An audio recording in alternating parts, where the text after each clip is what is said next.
हमारे साथ राजेश वर्मा जी हैं, एलजेपीआर के सांसद, प्रवक्ता, और आपने बहुत ध्यानपूर्वक पूरे बजट को सुना। आपकी प्रतिक्रिया क्या है?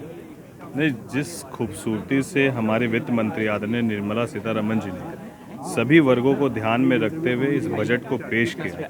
ये बजट किसी को लुभाने से ज़्यादा देश को मजबूत करने वाला बजट है, जिसमें 12 लाख करोड़ से नए इंफ्रास्ट्रक्चर के डेवलपमेंट की शुरुआत की जाएगी। और जब इंफ्रास्ट्रक्चर डेवलप होगा तो इस बात को समझने की ज़रूरत है कि बेहतर सड़कें होने से उद्योग बेहतर लगेंगे, रोज़गार बेहतर उत्पन्न होगा और देश आर्थिक रूप से मजबूत होगा।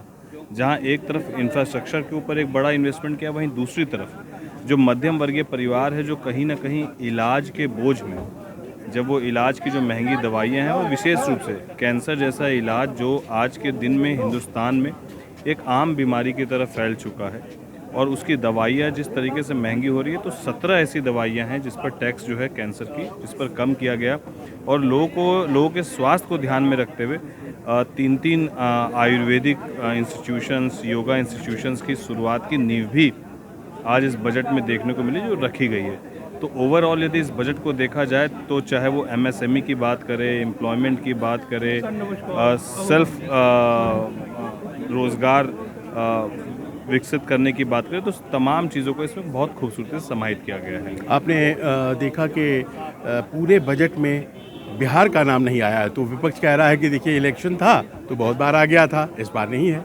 जब इंफ्रास्ट्रक्चर की बात हो रही है तो भारत में ही बिहार है, तो 12 लाख करोड़ जब इंफ्रास्ट्रक्चर में खर्च किया जाएगा, जब इंस्टीट्यूशंस आएंगे, जब एमएसएमई के माध्यम से लोगों को स्वरोजगार के लिए प्रोत्साहित किया जाएगा, तो उसमें बिहार कहाँ इससे बाहर है।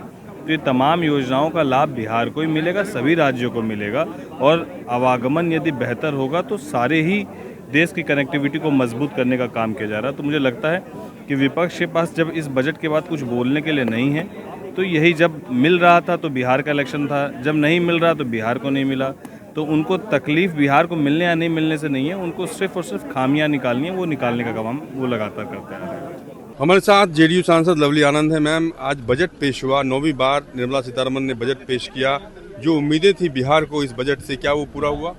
अब बताइए, 9वीं बार हमारी माननीय जो वित्त मंत्री जी हैं, इतना सफल वित्त मंत्री हैं, महिला भी हैं, और 9वीं बार तो एक ऐतिहासिक कदम हुआ है उनके रीजन में। बजट जो है पेश हुआ, ये ऐतिहासिक बजट है और हर तरह से इसमें बहुत ही अच्छा प्रावधान हुआ है।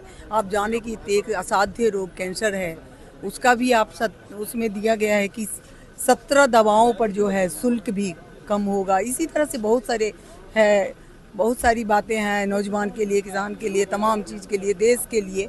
तो देश के अंदर ही बिहार है, उसमें भी, तो इसलिए कुल मिला के ये ऐतिहासिक बजट है। आपकी कॉन्स्टिट्यूंसी को कुछ मिला क्या इस बजट से?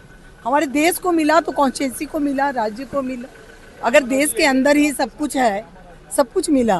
धन्यवाद। हमसे बातचीत, अरुण कुमार, दिल्ली न्यूज़।